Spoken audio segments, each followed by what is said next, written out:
did my waiting! 12 years of it! In Azkaban!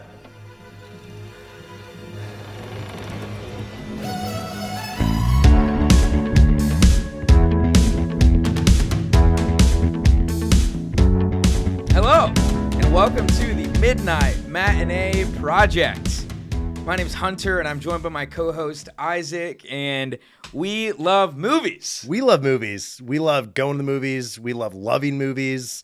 Just everything about the process. Everything about the process, and because we love movies, every month we want to spotlight one movie maker, someone who throughout their career has contributed not just to movies as a whole, but really to our own love of movies. And so last month we talked about the one, the only, the blue-eyed Cillian Murphy. of course. And today we are talking about the chameleon himself, Sir Gary Oldman. Put some respect on that sir. He's a knight. He is a knight. And so welcome to the Midnight Matinee Project. Again, we love movies. So every month, in the middle of the month, we're going to highlight someone who we admire. We're going to go over their life, their career, and then at the end of kind of the overview of this person's life, we're going to each give our 5 favorite movie performances of this person. In this case, Sir Gary Oldman.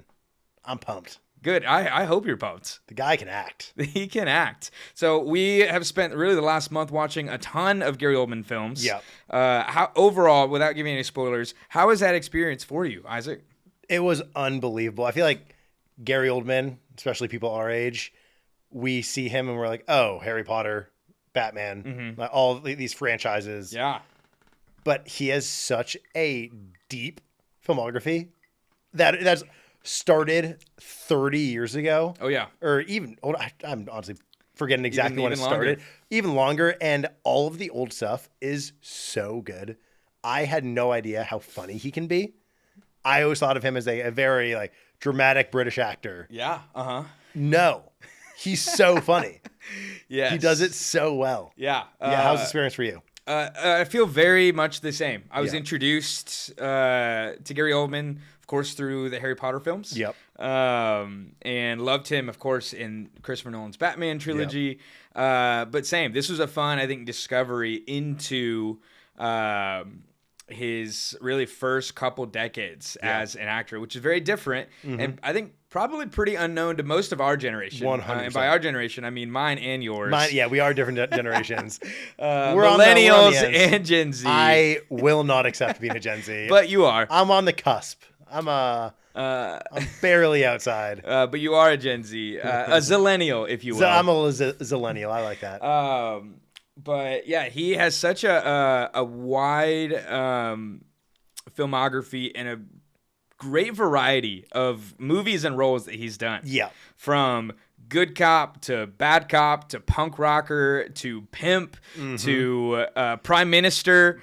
To famed artist to vampire to oh my god, wizard, everything you could think of. Yeah. He's done it. Yeah. And so it's so fun to get to watch so many of his roles. And so if you're listening to this right now and you're like, I know Gary Oldman, I know him from, Harry Potter and The Dark Knight and, maybe Oppenheimer and, maybe him in The Darkest Hour, but you don't know anything prior to really Harry Potter, I want to encourage you, 1, keep listening to the rest of this episode because you're going to learn a lot. But 2, go watch some of his old movies from the 80s and from the 90s. Yeah. He has been a major actor for over 40 years. Yes. In film and in TV now. He, of course, is on Apple TV with a great show called Slow Horses.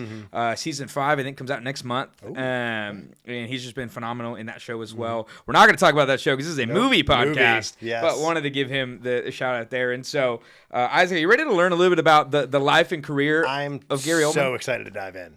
I'm so excited. How much do you know about his life and career? Very little. Amazing. I know that he's in movies. Some TV shows. Yep. He has a really good mustache. It's true. And he's a knight.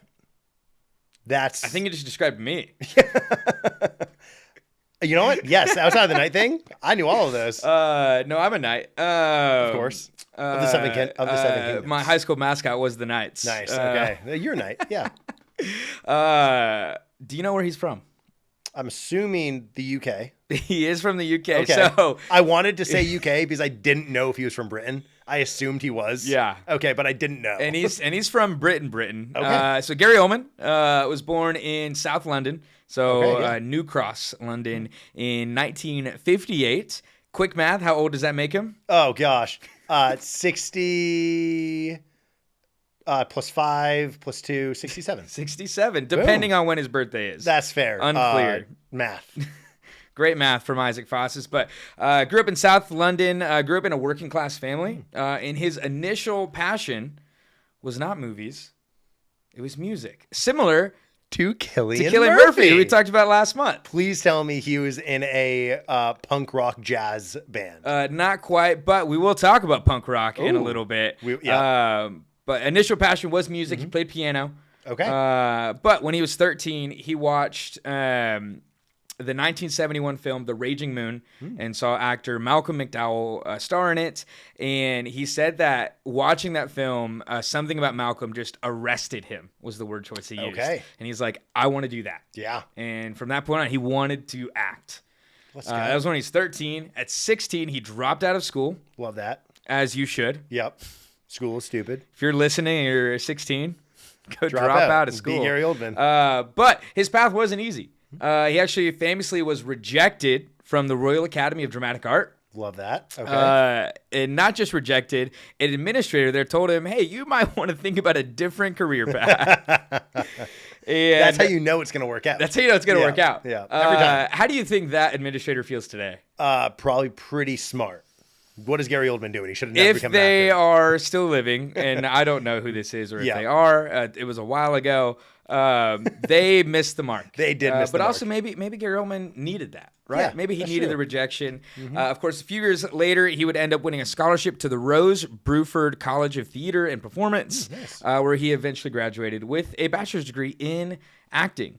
So Okay. well educated in Yes. terms of acting, and in his acting class, he was the first to get a professional role. Professional work right out of his class. So Yeah. right after he graduated in 1979, his first professional debut was not on the silver screen. It was on the stage. On the stage. As Yes, I all love great that. British actors' Of course. careers should start. And Irish. Cillian And Murphy. Irish. Yeah, it all starts on We'll the stage. count as basically British. How dare you? I'm Irish. I'm not British. I'm Scottish, which is in the UK. That's right. But started with a play, Dick Whittington and His Cat. I've never seen that play. I've never seen it. I want to now. That was his debut performance, 1979, at the York Theatre Royal, where he played the part of Puss, which I'm assuming is the cat. From Shrek. No, not. There were no boots. Okay. Yeah, the cat was barefoot. Yeah, okay, nice. The first iteration. Yeah, Yeah. So that's 1979. But his first film role was in 1982 in an ensemble drama called Remembrance. Now it's called Remembrance, however, not very memorable. No one Okay. remembers it. Wow. Whereas that may have been his first film role. Really, Yeah. his breakout role Yeah. was in 1986, a film called Sid and Nancy, Yeah. which is a wild film about Sid Vicious from the Sex Pistols, where Gary Oldman plays this punk rocker, this British Talk punk about rocker. hair. Talk about hair. Oh my goodness. We don't need to go back to that. So this was really the breakout role for Gary Oldman, and the movie, of course, focuses on Sid Vicious and his girlfriend Nancy.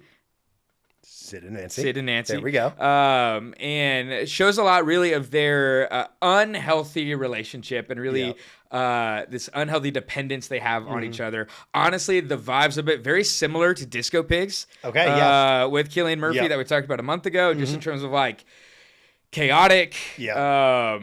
And this again unhealthy dependence that you know a guy and a girl have on each other. But for this role, Gary Oldman went through a severe physical transformation, which I think was a sign that the rest of his career would also establish him as someone who's willing to make Yes. extreme physical changes to his body. A modern example that everyone knows about is Christian Bale. Yes, Someone that is exactly. willing to put their body through anything for a role. Absolutely. And so Gary Oldman for this role lost a ton of weight to be Sid Vicious. Obviously got the big hair.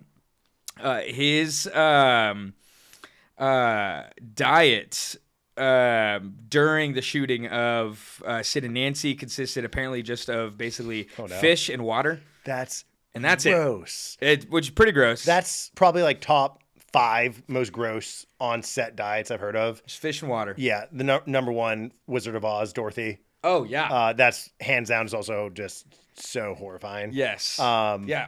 All she ate was Toto. Yeah. Gosh. Nope, that's not accurate. Oh, sorry, that's what I heard. Yeah, of course. Toto and cigarettes. That's a movie right there. That is a movie right there. But lost a ton of weight. But this performance as Sid Vicious, not only I think was a starting sign that like, hey, he's willing to put in the work to physically transform himself to commit to a character, but also there was some feedback that I think also was a good sign of the rest of his career. So John Lydon, who's a member of the band, the Sex Pistols, hated the film. Okay. Did not like the film whatsoever. Okay. Which I think makes sense. That I think does, a lot of people who probably aren't involved in these sort of biographical tellings of their life or their group probably aren't super fond always of how they're portrayed. So John Lydon didn't like the film, but he called Oldman's performance as Sid Vicious bloody good. Wow. And that's British for really good. Really good, yeah. In case you don't speak British. In case you don't speak British. And so this, I think, is another theme throughout Gary Oldman's career that we'll talk about, which is even in movies that he has been in that are not great, which there's plenty. Yeah. He's been in over 80 films. Yeah, God, so many. You can't they're not all hits. I think every film that he is in, he stands out. No matter what. 100%. Whether it's like a weird like sci-fi film such as The Fifth Element, which has a cult following, but I'll say isn't really that great of a film. He's fantastic. Yeah. Or he's in a massive Oscar-winning film such as Oppenheimer, surrounded by a stacked cast of other Oscar winners. Yep. He stands out. He's so good. But I think even this like debut role in Sid and Nancy was a good sign that like, the rest of his career is going to be great. Yeah. And he is going to be at the top of every leading role board in Hollywood and throughout. And so that movie really launched his career kind of throughout the rest of the 80s, going into the 90s. He actually was a key figure in a group called the Brit Pack. Now, I think I've mentioned maybe this group or another group similar before. There's been a few different like packs that the media typically will give the names to of different either singers or actors that are kind of grouped together. Most often for their social influence and recognition. Yeah. And so this starts way back in the 40s and 50s with the Rat Pack, which included singers such as Frank Sinatra, Sammy Davis Jr., Judy Garland. Yep. Then we, of course, get the Brat Pack, which is also in the 80s. This is more American actors such as Rob Lowe, Demi Moore, Amelia Estevez. The Brit Pack, we'll come back to more in detail, but the Brit Pack was Gary Oldman and some other British actors that we'll talk about in a sec. But later on, there were 2 other groups, both called the Frat Pack, by 2 different publications of American actors. One was American comedy actors. This was like Will Ferrell, Seth Rogen, Vince Vaughn, Owen Wilson, Paul Rudd. And then the other Frat Pack was a group of not comedic, but more dramatic actors like Leonardo DiCaprio, Tobey Maguire, Matt Damon, Ben Affleck. And so we've had all these packs that are often grouped by really their acting or their their work, but also by their social presence and influence. Yes. The Brit Pack was really just a media thing. This group of people never really hung out together. They were close, but they never really hung out together. They didn't have this social presence as much as they each just had this reputation of their commitment to good work in acting. And so the Brit Pack included Gary Oldman, Tim Roth, who I imagine we'll talk about later as well.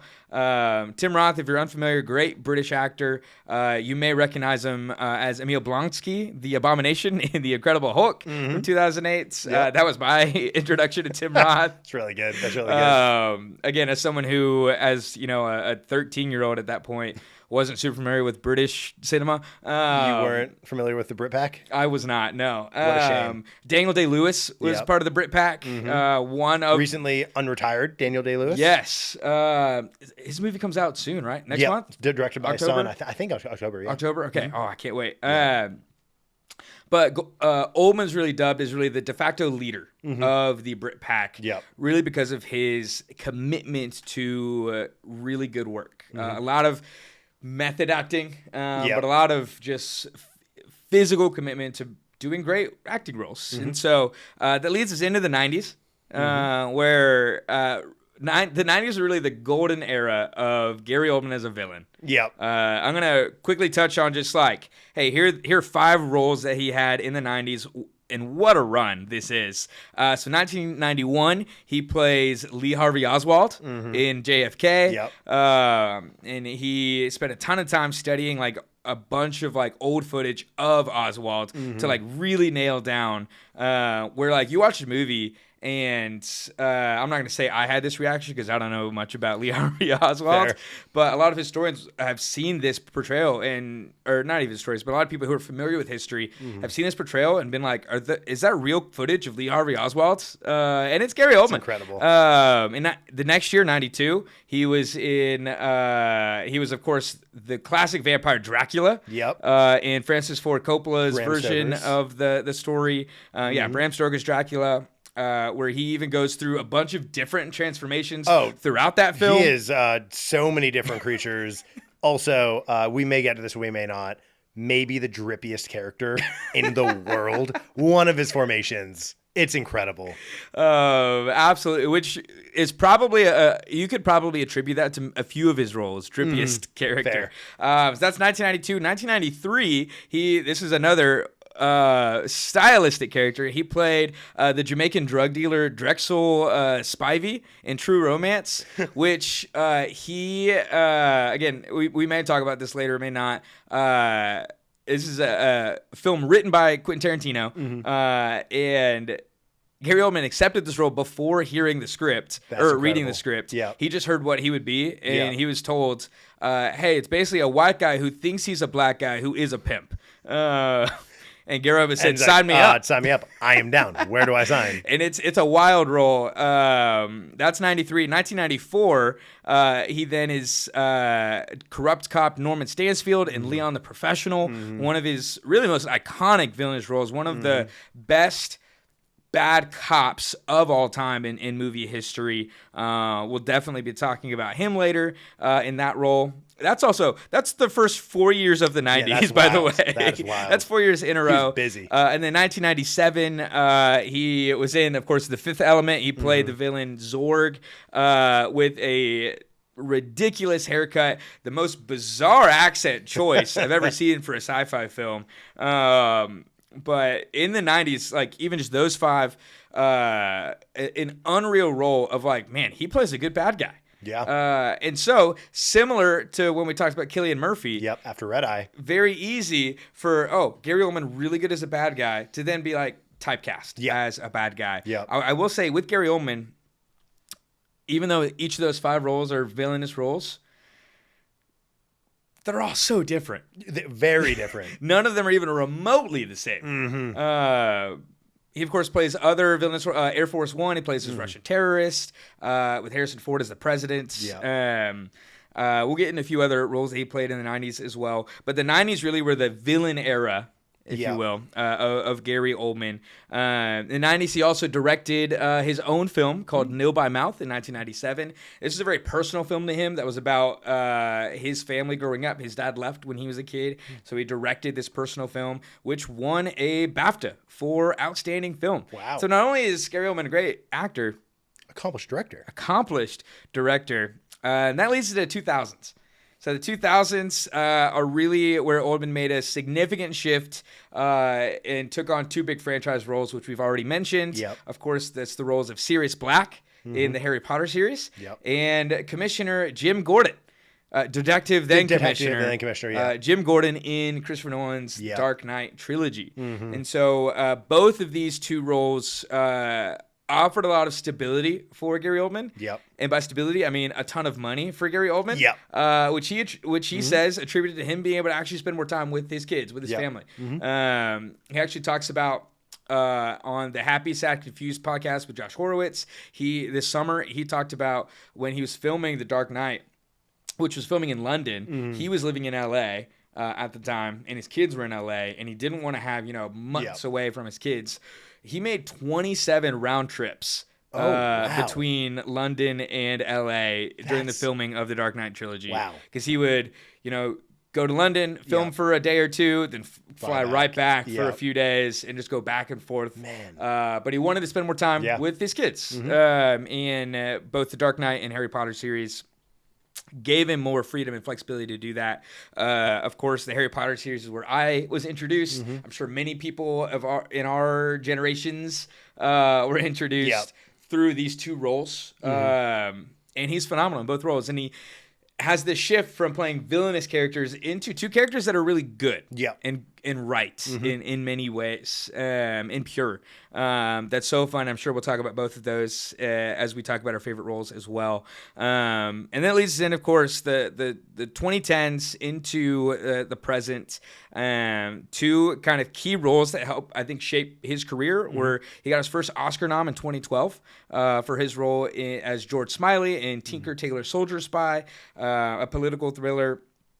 And then in 2018, Sir Gary Oldman finally wins his first Oscar for Best Actor as Winston Churchill in The Darkest Hour, and it's well-deserved. So well-deserved. Which, the other day, a friend of mine told me in relation to that Oscar win, he said, hey, I love Gary Oldman as Winston Churchill, but I don't think he should have won compared to the other choices for Best Actor. Okay. Do you have the choices? Do you remember the other choices? I don't remember the other choices. Which is great because my response to my friend was, the trick is forget the other options. I like that. Gary Oldman won. It is a great trick. The other nominees in 2018 were Timothée Chalamet, Call Me By Your Name. Daniel Kaluuya, for Get Out. He was nominated that year. The Oscars hate horror, though. That's true. Daniel Day-Lewis for Phantom Thread. And Denzel for Roman J. Esquire, or Roman J. Israel Esquire. And so, pretty high-level nominees. That's honestly a great year. But well-deserved. And he finally won his Oscar for that portrayal. I'm sure we'll talk more about that performance in of itself. But then this year, 2025, he received his most recent honor, which we've already mentioned, but he was knighted by King Charles III for his services to film and cinema. Maybe the most well-deserved award he's ever gotten. He's a knight. He is a knight, Sir Gary Oldman. And so his life has been really dedicated to the arts. He actually is returning to the stage after 37 years. Wow. And not Broadway, not the West End.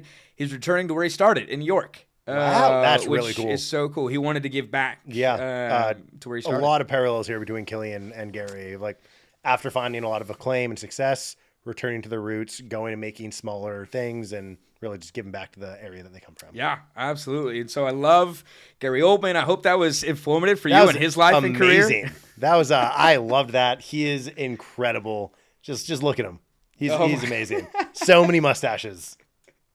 So one of the things I think too, just about him, and you can kind of see from even this image on the screen. Sorry if you're just listening to this, not watching. I mentioned before, but I think you'd be hard pressed to find an actor that would be better described as a chameleon in acting than Gary Oldman. Where there are so many movies that I think you could watch of his and get to the end of the movie, pull up IMDb and go, that was Gary Oldman? Yep. So I think I wanted to hold until you finish, because you said earlier, he always stands out. Yes. As soon as you said that, a light in my brain went off. Like, yes, I agree he always stands out, but he also always disappears into the role. Yeah. He somehow does both. He always comes out and you're just glued to him on the screen, but you forget that it's him. Yeah, you don't realize. That is Dracula. That is Detective Gordon. That is Sirius Black. Whoever he's being, you forget that he is Gary Oldman. That's President Truman. Yeah. That's Lee Harvey Oswald. Yes. 100%. Which makes him, I think, again, one of the greatest actors, Beethoven.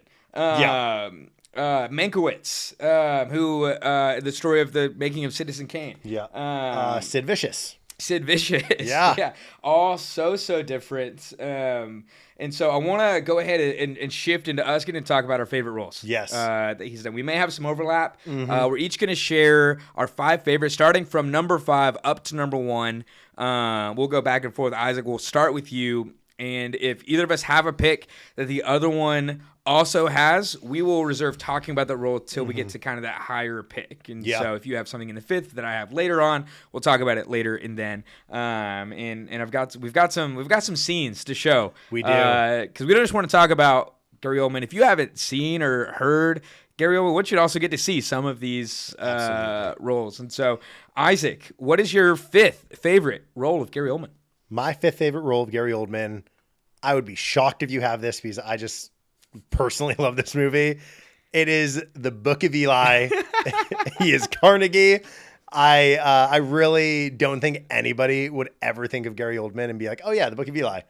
Right, yeah. I also don't think anybody would be like, oh, Denzel Washington. Oh yeah, The Book of Eli. The Book of Eli. Yeah, The Book of Eli, often forgotten. Yeah, wild film. But it is so entertaining. He is so good in it. Yeah. And I have him as my number 5. I love Carnegie. it. Let's give a quick look at a scene from The Book of Eli, and then we'll let you talk about this role shortly.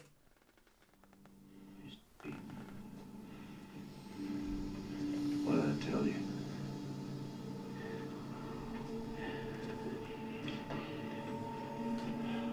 He's just a man. No! Leave him alone! I like it. Mila Kunis, yep.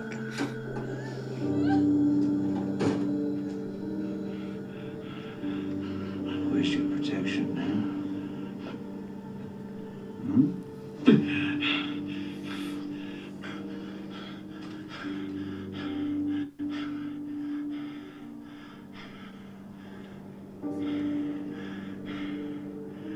Pray for me.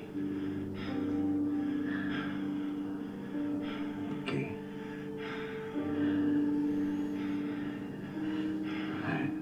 I mean it.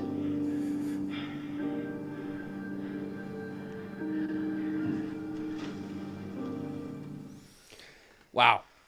Yeah. So I love his performance here. It is so over the top and it is incredible. He obviously is playing the villain, so reminiscent of 90s Gary Oldman. He's playing a post-apocalyptic town overlord that is hell-bent on getting the Bible from Denzel Washington. And honestly, that one scene right there is probably why I chose him in this performance, because the way that he just delivers those final lines of "Pray for me," I mean it. It's so good. It's menacing. It's menacing. His accent also stellar. Yeah. I mean, you're gonna go post-apocalyptic, you got to go Southern. Yeah, for sure. Obviously. And it's just like he's pretty much all at once. He's a Western town sheriff. He is a fascist dictator. He is like a Christian obsessed, not a Christian, obsessed with the power of Christianity and religion, and the ability it has to control people. And there's like so many different dynamics working to make him just go over the top and give an amazing performance. Yeah. And I loved it. I love it. I do not have... I knew you wouldn't. The Book of Eli. But that's a great pick. I think my 5th favorite is also not going to be in yours. Ooh, okay. So I'm actually just going to play the scene. Okay. And then we'll get to talk about it. I'm excited. Your magic panda. Oh my gosh. Are you certain it is the panda who is a fool? You just destroyed your ancestral home shack. A trivial sacrifice. When all of China is my reward. Then will you finally be satisfied? Will the subjugation of the whole world finally make you feel better? As a start, I might also convert the basement into a dungeon. The cup you choose to fill has no bottom. It is time to stop this madness. Why on earth would I do that? So your parents can rest in peace. My parents hated me. Do you understand? They wronged me. And I will make it right. They loved you. They loved you so much that having to send you away killed them. The dead exist in the past. And I must attend to the future.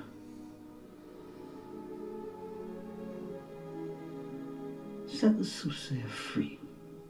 She's no use to me. Goodbye, Shen. I wish you happiness. Happiness must be taken. And I will take mine.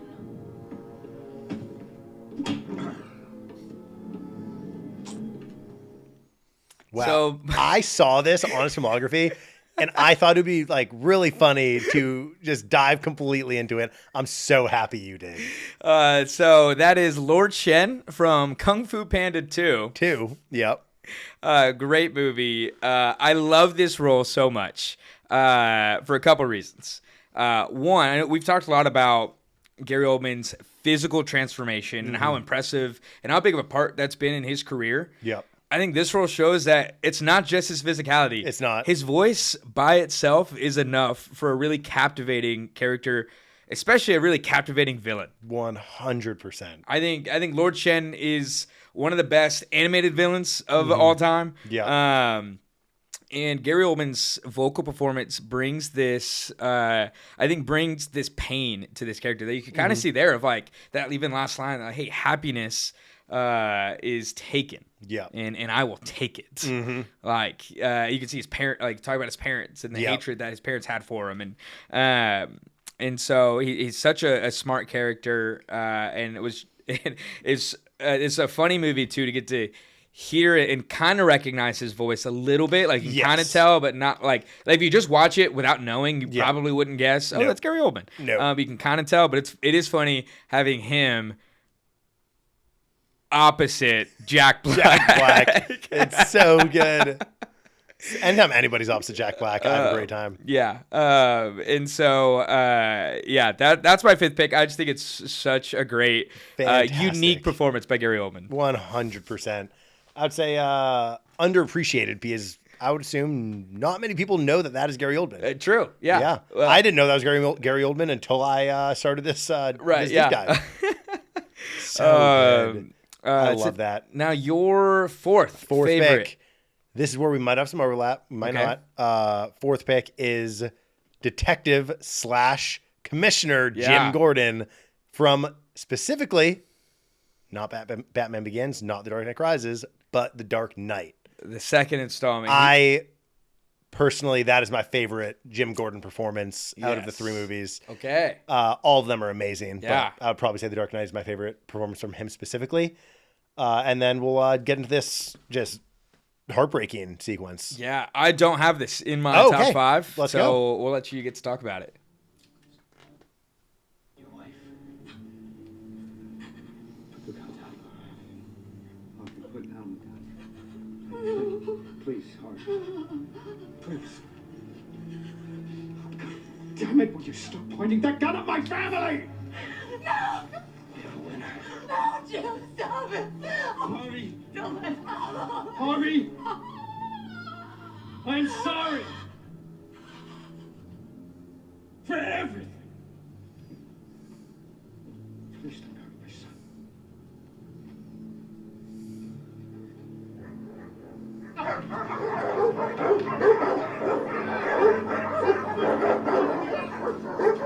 You brought your cops? All they know is there's a situation. They don't know who or what. They're just creating a perimeter. You think I want to escape from this? There is no escape from this. You don't want to hurt the boy, Harvey. It's not about what I want. It's about what's fair! You thought we could be decent men in an indecent time. You were wrong. The world is cruel. And the only morality in a cruel world is chance. Unbiased. Unprejudiced. Fair. His son's got the same chance she had. 50-50. What happened to Rachel wasn't chance. We decided to act. We three. Then why was it me who was the only one who lost everything? It wasn't. The Joker chose me because you were the best of us. He wanted to prove that even someone as good as you could fall. And he was right. You're the one pointing the gun, Harvey. So point it at the people responsible. Fair enough. You first.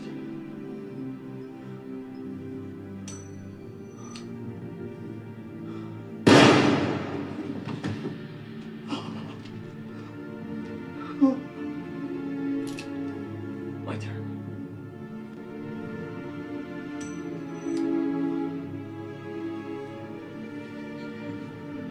Whoever you're right. Rachel's death was my fault.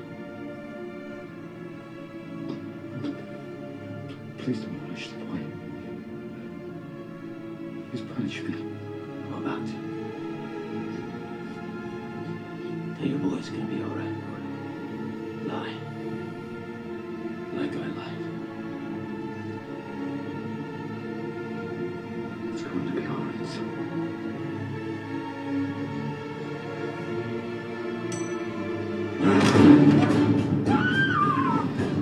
Let's go.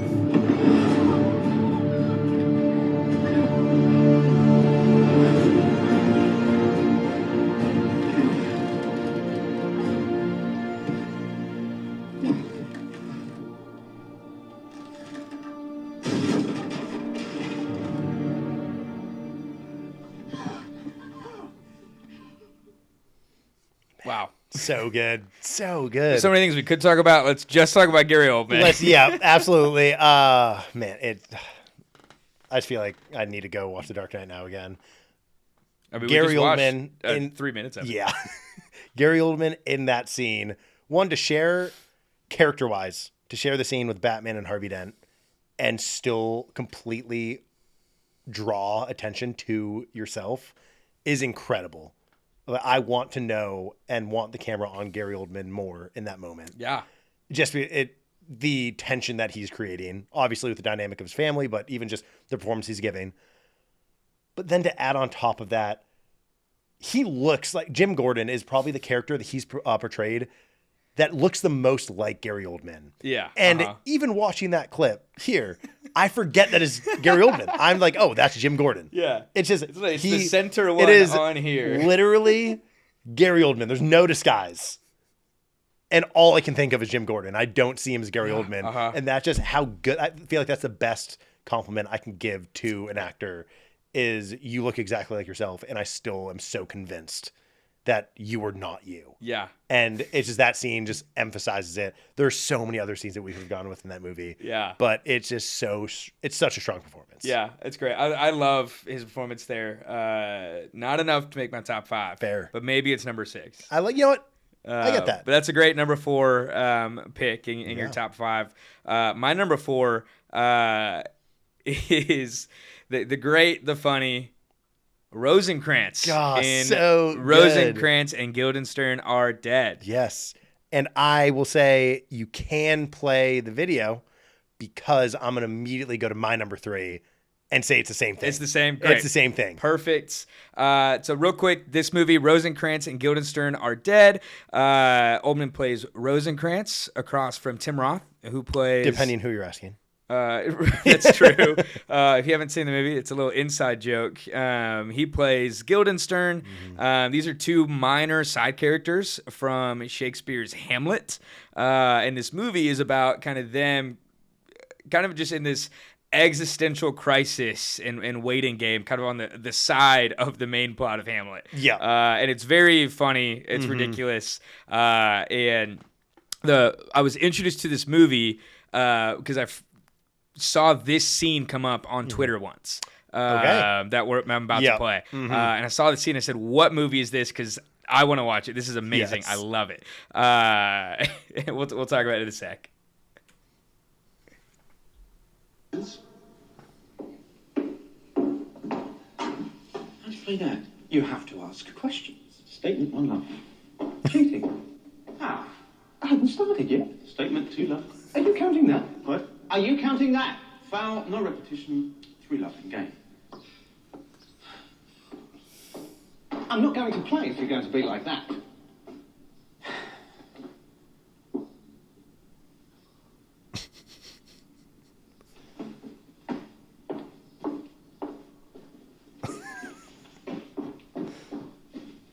Who served? Hesitation, love 1. Who's go? Why? Why not? What for? No synonyms. Why? What in God's name is going on? Foul, no rhetoric, 2-1. What does it all add up to? Can't you guess? Are you addressing me? Is there anyone else? Who? How would I know? Why do you ask? Are you serious? Was that rhetoric? No. Statement 2 or game point? What's the matter with you today? When? What? Are you deaf? Am I dead? Yes or no? Is there a choice? Is there a God? Foul. No non-sequiturs. 3-2, 1, game all.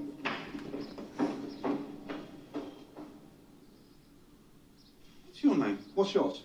You first. Statement. One love. What's your name when you're at home? What's yours? When I'm at home? Is it different at home? What home? Haven't you got one? Why do you ask? What are you driving at? What's your name? Repetition. 2 love. Match point. Who do you think you are? Rhetoric. Game and match. So good. Isaac, have you ever played the question game? I have not. Statement, 1 love. I should have seen that coming. You fell for it. I did.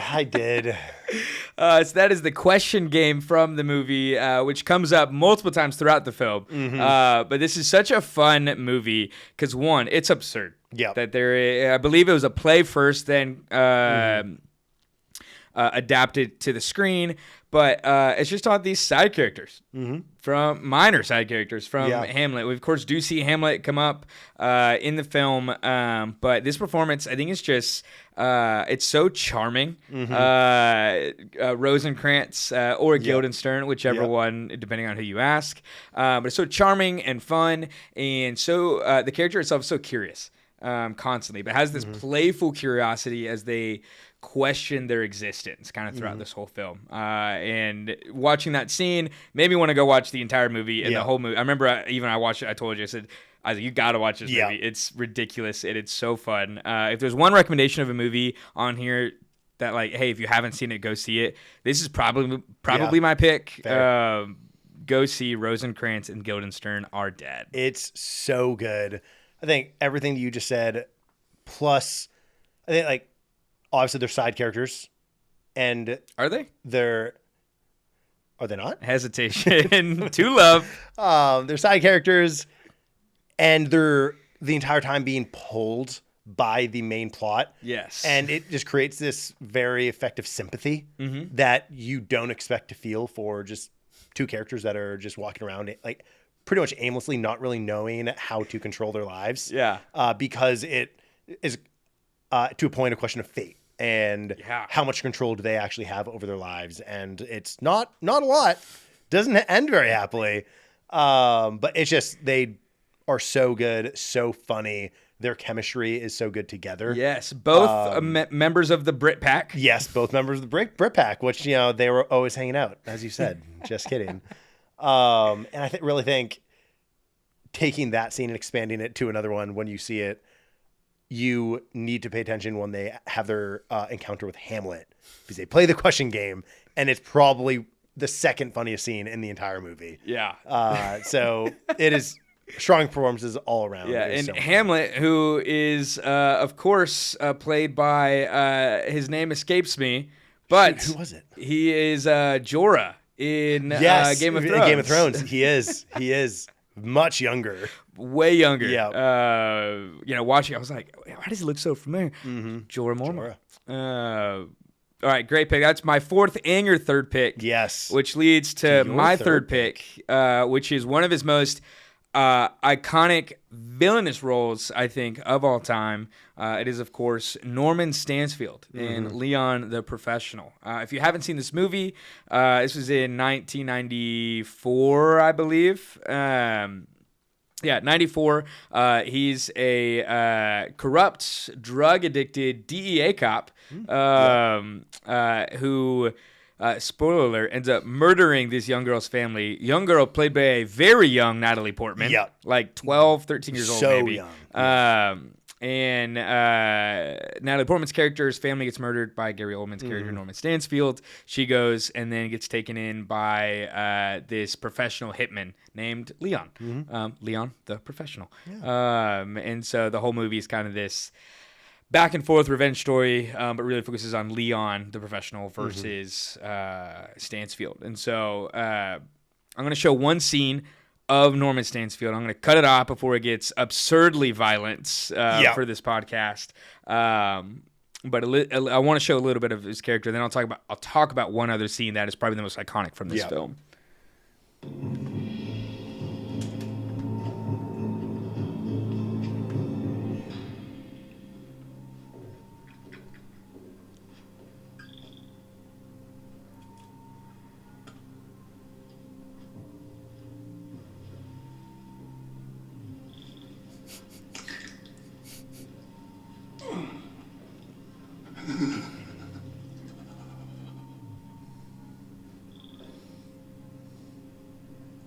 I like these calm little moments before the storm. It reminds me of Beethoven. Which is a character he also played. He did. Can you hear it? It's like when you put your head to the grass, you can hear it crawling. You can hear the insects.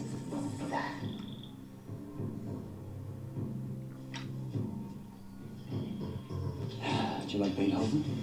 Couldn't really say. I'm gonna play you some.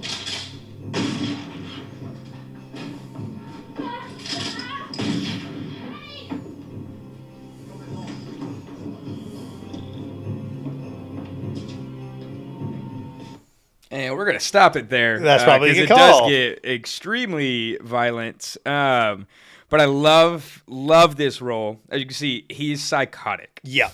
And it sells so well. And not just he's not just like the kind of evil that's scary, which I think he has played and can play really well, like this menacing type. But you can tell, and I go watch this movie. You'll see the rest of this specific scene.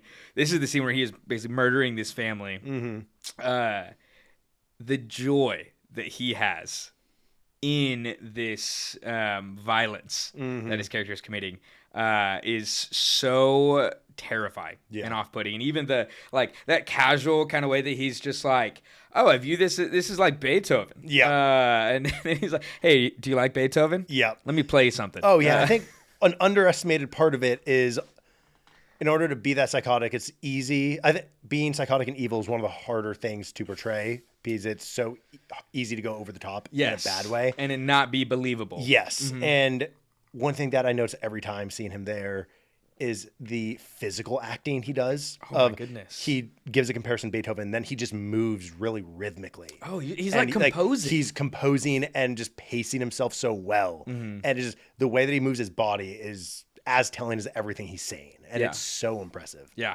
There's another scene that I'm not going to play here, but is probably the most iconic scene from this movie. It's basically a scene where, the hitman gets away, and Gary Oldman's character, who again is a cop, and so he's leading like actual officers. He doesn't just have like henchmen. Yeah, he's got like the local police force, the DEA.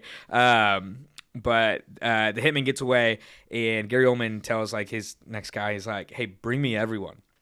And the guy's like, "Everyone?" And then he yells and screams. He goes, "Everyone!" Pretty good. Absolutely. And it's one of the most iconic. Gary Oldman says that's where a lot of people, if they see him out in public, that's what they'll yell. Yeah. And it's so great. But the story of that specific scene is also so fun. I was hoping you'd bring it up how it was made. So they did a bunch of tests of like actually I might play that scene in post. Yeah. So if you're listening to this, you might hear this in a sec. I told you. Benny. Bring me everyone. What do you mean, everyone?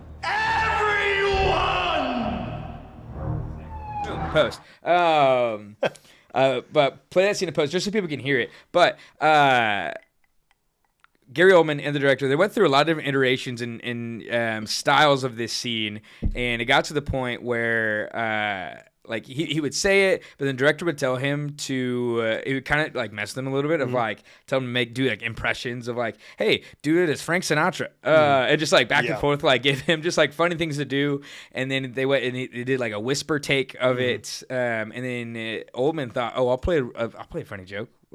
I'll play a little joke here on the director. So he goes and tells the sound guy, hey, just FYI, I'm about to scream this as loud as I can.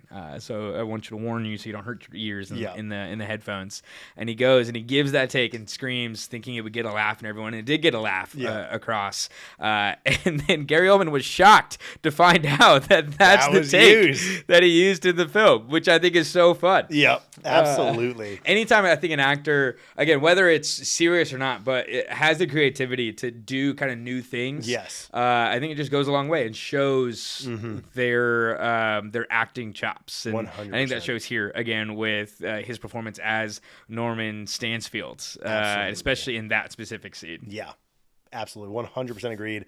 I love when, as you said, actors get to put a little bit of themselves in the character. Yes. And it's not just directing and editing and just the script. They take the script, they take the direction, and then they put themselves into it. Yes. And that is when you really get the best performances. Yeah. And we mentioned a little bit during that scene, he mentions Beethoven. He also plays Ludwig van Beethoven in Immortal Beloved, which is another just kind of nice little nod there It is. to his career. So that is my third pick. We're getting into our final two picks each. Yes. Isaac, what is your second favorite Gary Oldman performance? Second favorite Gary Goldman. Gary Goldman.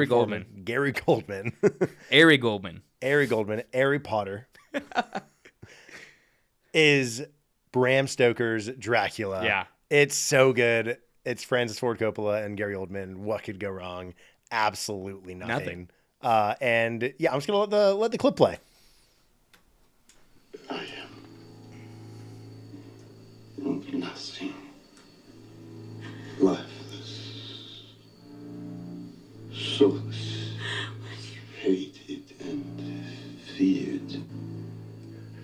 I am dead to all of them. Hear me. I am the monster the breathing men would kill. I am Dracula. Mina, to work with me, you must die to your racing life and be reborn to mine. You are my love and my life always.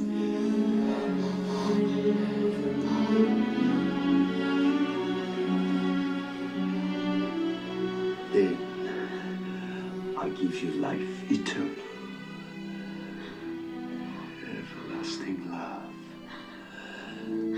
The power of the storm and the beasts of the earth. Walk with me to be my loving wife forever. Yes, yes.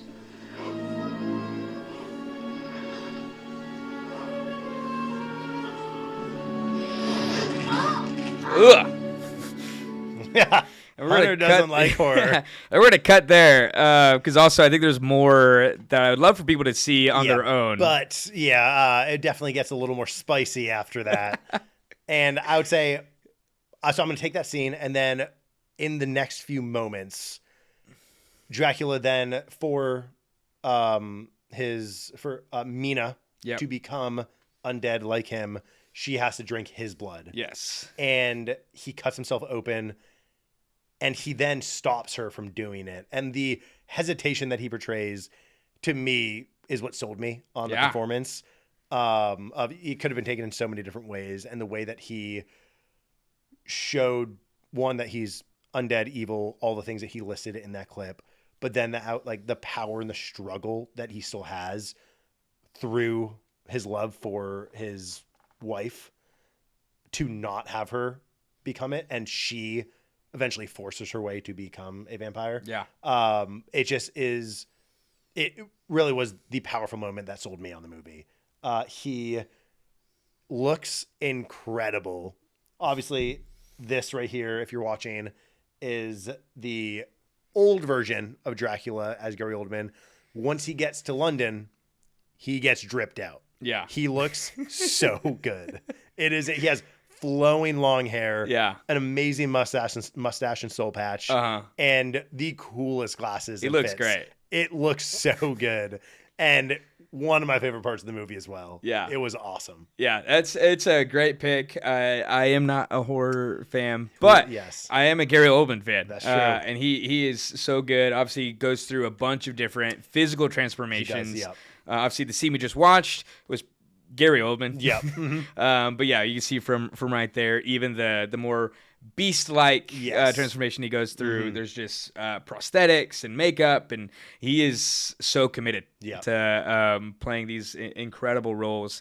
And he talks about how there was no shot he was turning down an opportunity to work with Francis Ford Coppola. Absolutely. And leading it too. And Yeah. he did a great job. He is phenomenal. That's a great second pick. My second pick, a little different. Well, a little bit. But this is really just a lifelong favorite of mine, and it of course is Sirius Black in the Harry Potter series. And so Sirius Black, Which one? we're going his performance throughout the Harry Potter series. Not any specific movie. It's probably his specific performance in Order of the Phoenix, which is my favorite of the Harry Potter movies. Yep. Sirius Black's my favorite character in Harry Potter. So from childhood reading the books, he was my favorite character, and then on screen, Gary Oldman is the actor that brought Sirius Black to life. Yeah. Now, I'll play the scene in a second, but I want to know, Gary Oldman has talked recently about his own performance, and he calls his own performance as Sirius Black mediocre. Really? He says if he would go back, he would do it totally differently. And I imagine many people who grew up with these movies disagree. Yeah. And love the performance. And I think he did a really good job with this pretty complex character who doesn't get a ton of screen time. Yeah. But I think does a really good job. So I'm going to play this, one of my favorite scenes. There's so many, but I'll play one favorite scene from Harry Potter and the Order of the Phoenix.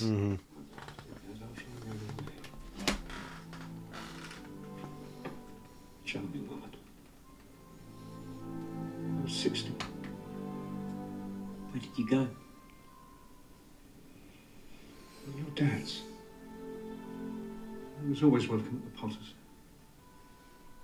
I see so much in you, Harry. You are so very much alike. I'm not so sure. Serious, when I saw Mr. Weasley attacked, I wasn't just watching. I was the snake. And afterwards in Dumbledore's office, there was a moment when I wanted to...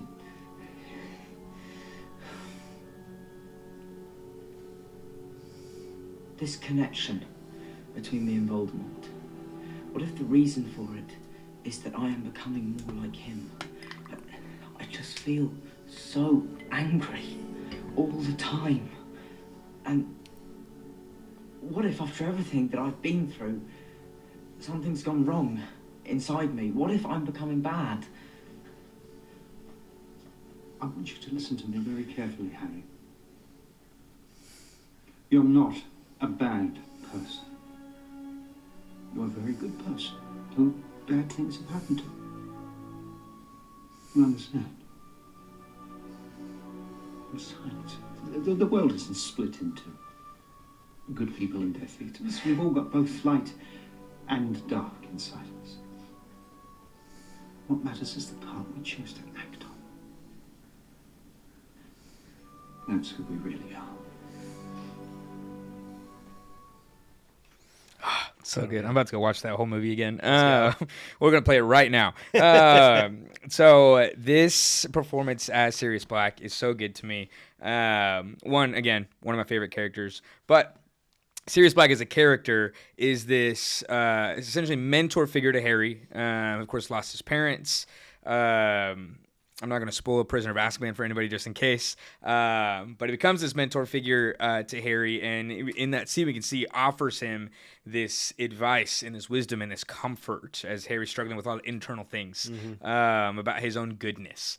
And one thing I love about this specific role of Gary Oldman is Gary Oldman also plays sort of a mentorship role for Daniel Radcliffe throughout the movies. And so David Yates, the director of Order of the Phoenix in the latter movies of Harry Potter, talks about how Daniel Radcliffe was really intimidated when Gary Oldman came to set. I think Alfonso Cuarón probably talked about this too for Prisoner of Azkaban. But Gary Oldman made it a point to really be calm and gentle and open himself up to Daniel Radcliffe, even as a mentor for a young actor, as he's making his way through the acting career. And even at the end, when they finish filming Harry Potter, and Gary Oldman appears in 4 of the films, so Prisoner of Azkaban, Goblet of Fire, Order of the Phoenix, and then Deathly Hallows Part 2. When they wrapped filming, Gary Oldman asked Harry, hey, did I make a good Sirius? And he talks about this again on the Happy, Sad, Confused podcast with Josh Horowitz. He talks about how at the end of a lot of his roles, he will ask his castmates, like, hey, was I good, blank, and fill in the role. And I think this role, but a lot of his roles, I think, also highlight not only his excellence, but also his humility as an actor. And I think that humility as an actor is what has enabled him to continue to work really hard to make sure that he gives an excellent performance. I think he does an excellent performance here. One other, again, not a scene that I have here, but I think probably my favorite line in all the Harry Potter movies is a line that's not in the book. It's only in the movies. And it's while they're fighting in this movie in the Ministry. Sirius and Harry are fighting right by side. They're fighting Draco's dad, Lucius Malfoy, and another Death Eater. And Harry disarms Lucius Malfoy. And Sirius goes, "Nice one, James!" And it was an ad-lib line from Gary Oldman. But it hits this massive theme for the character that we see a little bit of in the books, and we get to see a little bit of movies, but even builds on it more, which again, we spoke to how impressive it is when actors can ad-lib and improv. But that line especially speaks to how Sirius not only is this mentor figure to Harry, but he views Harry as this like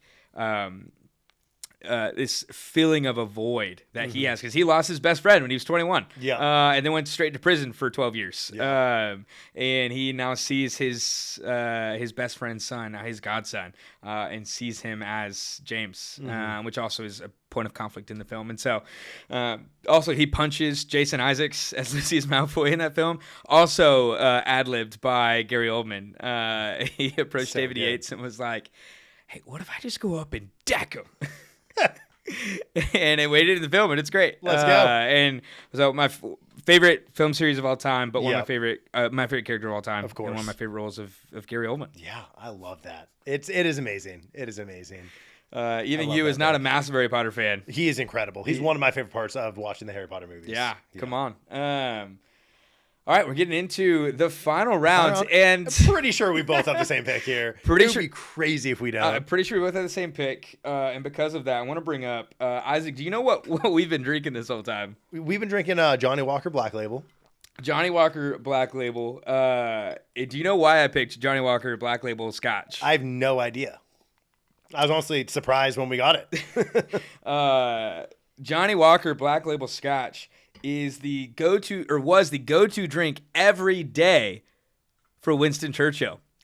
Oh, who is, of course, are both of our favorite number one pick. Let's watch a scene, and we're going to talk about good old Winnie. To Winston. Let me ask you something that's been weighing on my mind. Perhaps you can provide me with an answer. You, the British people, what is your mood? Is it confidence, Confident? How confident? Very. Some people say it's a lost cause. Our lost causes are the only ones worth fighting for. Too right. Yes, now let me ask you this. If the worst came to pass, and the enemy were to appear on those streets above, what would you do? Fight. Fight the fascists. Fight them with anything we can lay our hands on. Broom handles if we must. Street by street. They'll never take Piccadilly. Never take Piccadilly, indeed. And what if I put it to you all that we might, if we ask nicely, get very favourable terms from Mr. Hitler if we enter into a peace deal with him right now? What would you say to that? Never.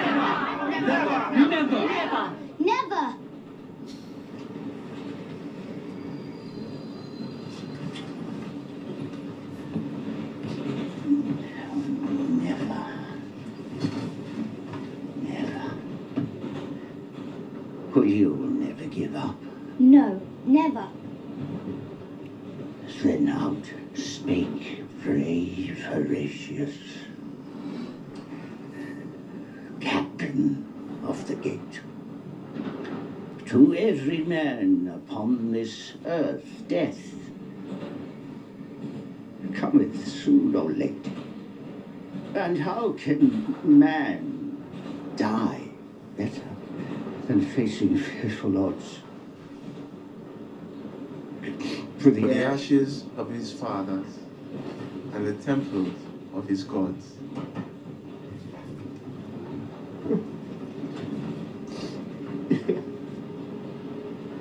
Come on. Are you crying?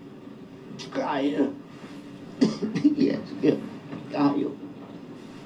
I blab a lot, you know. We all have to get used to it. What stop is this? It's Westminster, sir. Westminster. It's my stop.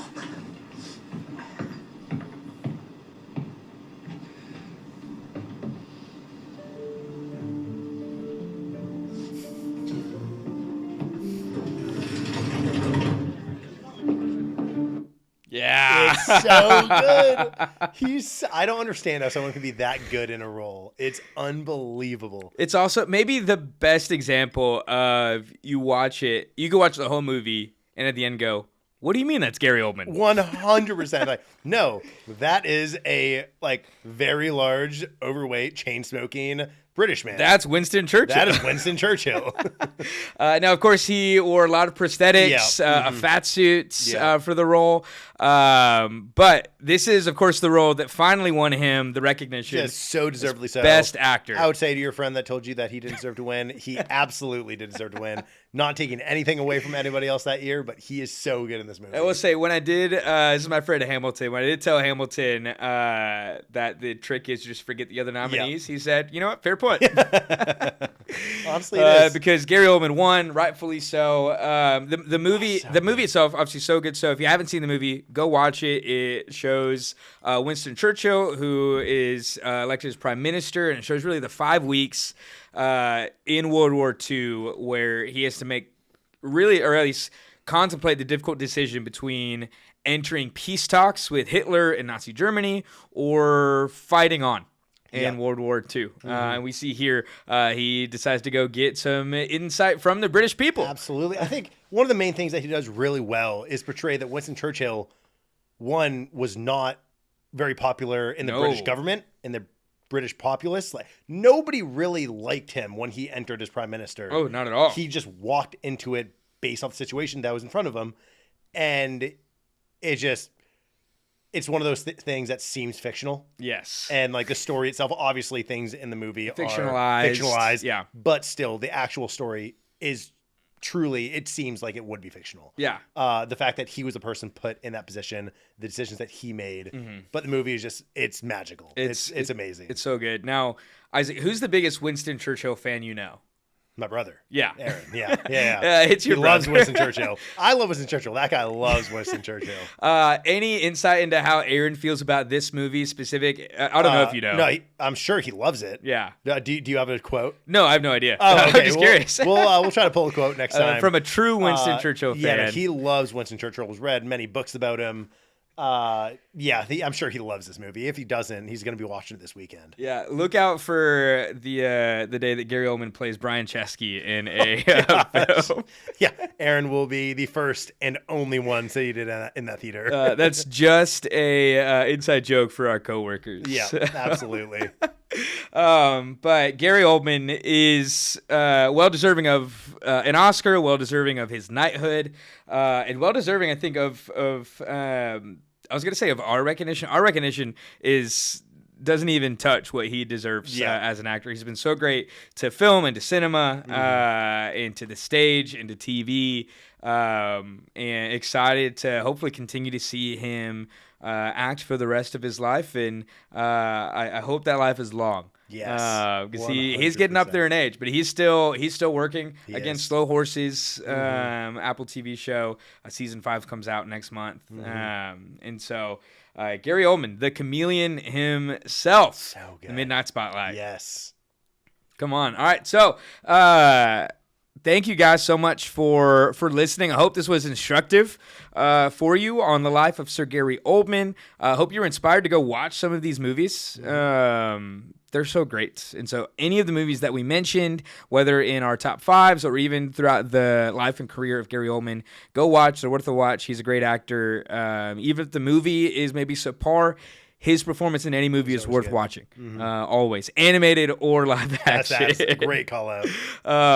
And so tune in at the beginning of next month on September 1st. We'll have our next draft, the September draft. We've got, again, another great group of movies. Great slate. I'm really excited for it. It's gonna be And we've awesome. got some kind of maybe fun updates we'll make to our scoring system in our draft. And possible punishment for losing the draft. We'll see. Possible. And then, of course, in the middle of every month, we'll continue to release these midnight spotlights. If you have, if you're listening, you're like, man, I hope they do an episode on this person, whether it's an actor or a director or anyone else in the filmmaking world. Send us an email at themidnightmatineeproject@gmail.com. Send us an email. We'd love to hear from you and do a midnight spotlight on someone you love and want to hear about. If we don't hear from you, we're just going to do who we love and who we care about. So tune in soon and we'll update you guys on what the next episode will be about. But please follow, share this podcast with your friends that love movies, or if you have friends that need to love movies more. It's true. A lot of us need it. Send this to them. But regardless, go to the movies. Again, if you haven't listened to our August draft, go listen to the August draft. August, again, so far this year, I think is the deepest month of movies. Every single movie I've seen. We've already had some great ones that we've seen this month. Yep. The Naked Gun, Weapons Freakier unbelievable. Friday. Freakier, guys, Freakier Friday. Go see it. I know. I was not expecting anything. I was expecting it to be pretty bad, honestly. It was so much fun. And you might judge me. Judge me all you want. I had a great experience watching a really funny movie, and nobody can take that away from me. Go see Freakier Friday. Plot, whatever. Better than Weapons? So, nope. Okay. It's not the greatest movie ever, but it's worth seeing. Yeah, it is. and especially in theaters. Especially in theaters. It is Maybe so only funny. in theaters. Honestly, I would probably say only in theaters. Seeing it with other people and getting to enjoy all of those laughs in a communal experience is so much fun. Yeah, and if you're in Atlanta, come see a movie with us. Yes. There's plenty more to see this month. But we're going to close with our motto that we live by. Long live the theatrical release.